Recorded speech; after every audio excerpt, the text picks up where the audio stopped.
جا رہے ہیں, خانقاہ میں جا رہے ہیں, اللہ کے مقدس گھر میں جا رہے ہیں, وہاں میرے لیے بھی اللہ سے دعا کرنا. دیکھیے نکلا راستہ.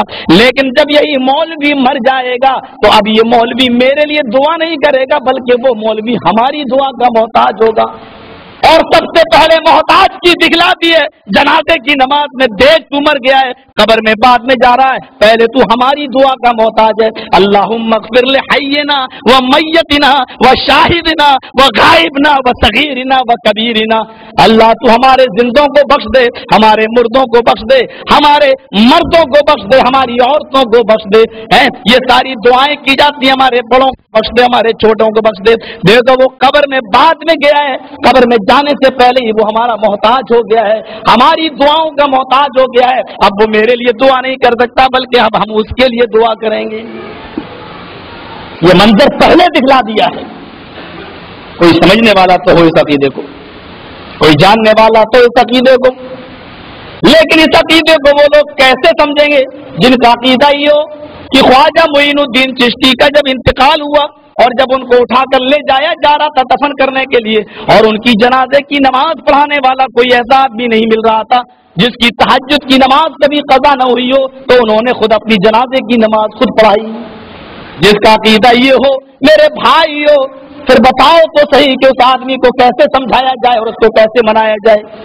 میں نے مسجد حنین کے اندر, قائد آباد کے اندر ایک بہت باریک پوائنٹ نکالتے ہوئے لوگوں کو بتایا تھا کہ اللہ تعالیٰ نے کیا فرمایا قرآن کریم کے اندر, انک لا تسمع الموتى ولا تسمع الصم الدعاء. اے نبی آپ مردوں کو اپنی آواز نہیں سنا سکتے. غور کیجیے گا, اسمع یسمع اسمع سنانا, سمع یسمع سننا, اسمع یسمع سنانا, لا تسمع انک لا تسمع الموتى, موتا کا لفظ بھی موجود ہے. اے نبی آپ اپنی آواز مردوں کو نہیں سنا سکتے. مردوں کی کوالٹی نکال سکتے تھے لوگ, اس لیے اللہ نے یہ بھی کہہ دیا وما انت بمسمع من فی القبور, ان مردوں کو نہیں جو قبروں میں دفن ہیں. صاف کہہ دیا اے نبی آپ ان کو نہیں سنا سکتے جو قبر دفن ہے. اس آیت میں اللہ نے فرمایا انک لا تسمع الموتى ولا تسمع الصم الدعاء. کبھی آپ نے غور کیا اللہ نے فرمایا اے نبی مردوں کو نہیں سنا سکتے, پھر یہ اور کہہ دیا ولا تسمع الصم الدعاء, بہروں کو بھی نہیں سنا سکتے. اچھا یہ کیوں کہا بہروں کو نہیں سنا سکتے؟ جب یہ کہہ دیا تھا کہ مردوں کو نہیں سنا سکتے تو پھر یہ کیوں کہا اللہ نے کہ تم بہروں کو بھی نہیں سنا سکتے؟ ارے مردہ کہہ دیا کافی تھا, مردوں کو نہیں سنا سکتے. بہرا سنتا ہی کہاں ہے؟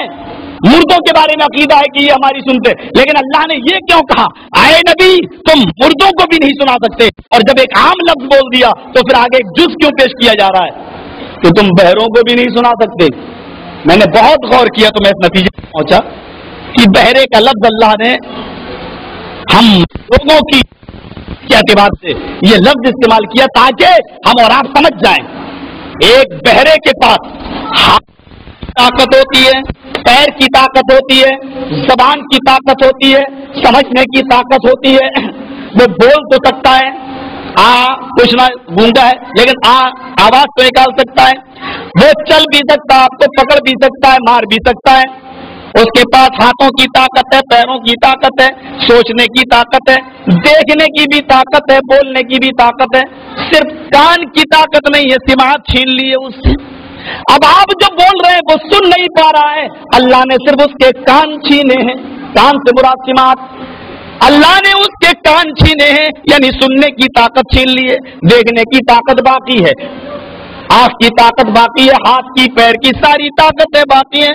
یہ بتانا چاہتا ہے میرا پروردگار عالم وہ رب العالمین یہ بتانا چاہتا ہے کہ اے نبی آپ اتنے بے بس اور اتنے کمزور ہیں کہ جس سے میں نے صرف کان کی طاقت چھینی ہے آپ صرف اس کو اپنی آواز نہیں سنا سکتے.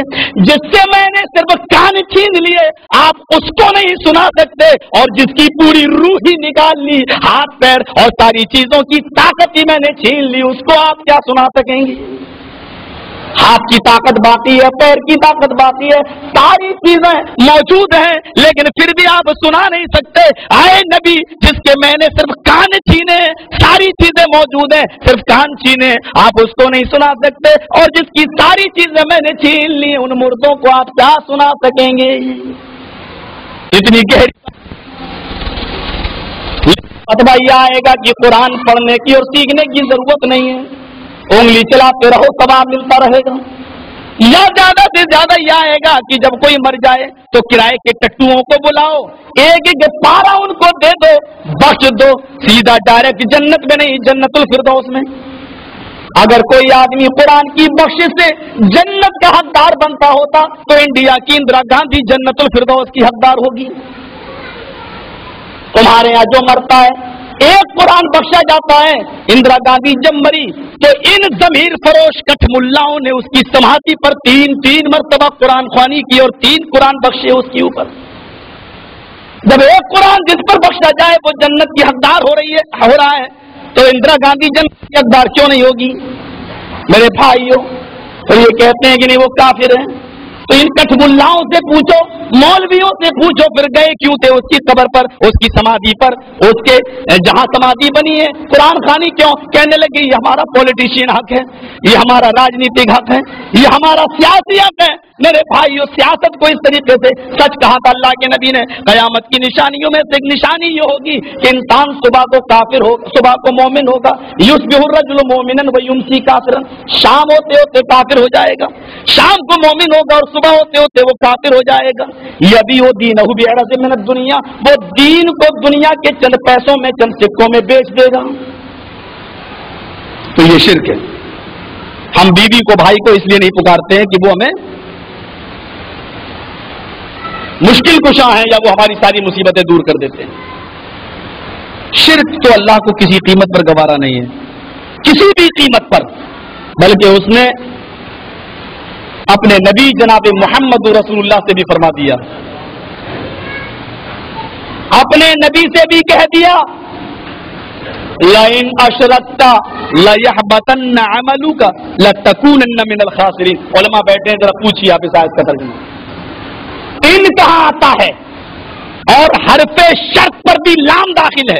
لئن اشرکت, ان اشرکت نہیں لئن اشرکت, حبط یحبط مانی چکنا چور کر دینا, کچل دینا, اور اس پر لام داخل ہے لا یحبطن, اور نون تاکید بانون ثقیلہ داخل ہے, نون تاکید کا ثقیلہ کا نون بھی داخل ہے. اب ترجمہ یہ ہوگا اے نبی سن لو کان کے پردے کھول کر, اگر آپ نے بھی شرک کیا لا یحبطن عملک, تو آپ کے عملوں کو برباد کرنے سے دنیا کی کوئی طاقت نہیں روک سکتی ہے. لا یحبطن عملک, تو آپ کے عمل بھی برباد ہو جائیں گے. لتکونن من الخاسرین, اور تو بھی خسارہ اٹھانے والوں میں سے, جہنمیوں میں سے ہو جائے گا. اللہ نے اپنے نبی سے بھی کہہ دیا ہے اے نبی اگر آپ شرک کریں گے تو آپ کے بھی سارے عمل برباد ہو جائیں گے.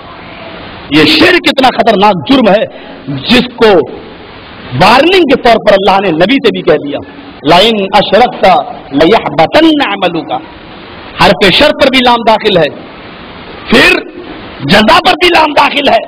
لئن اشرکت لیحبطن عملک, تو آپ کے عمل برباد ہو جائیں گے, چکنا چور ہر حال میں, کوئی نہیں روک سکتا ان کو. اور لتکونن, پھر یہ بھی کہا, دیکھیے ذرا غور کیجیے, ادھر بھی نون داخل ہے, لتکونن من الخاسرین, اور آپ خسارہ اٹھانے والوں میں سے, جہنمیوں میں سے ہو جائیں گے.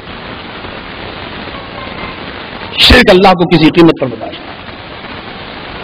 ان تدعوا للہ ندا وہو خلقک, اللہ کو چھوڑ کر کسی اور کو آپ نے پکارا حالانکہ اس نے تمہیں پیدا کیا. یہ سب سے بڑا گناہ ہے اللہ کی نظر میں. پوچھنے والا خاموش نہیں رہا, اس نے ایک اور سوال کر دیا, ثم ایون, اس کے بعد سب سے بڑا گناہ کون سا ہے؟ اے اللہ کے نبی میں نے سوچ لیا, سمجھ لیا. لوگ آیا کرتے تھے, ایک دیہات سے آیا, کافی دور کا رہنے والا تھا, اس کو رات ہی میں سفر کرنا تھا, دور جانا تھا.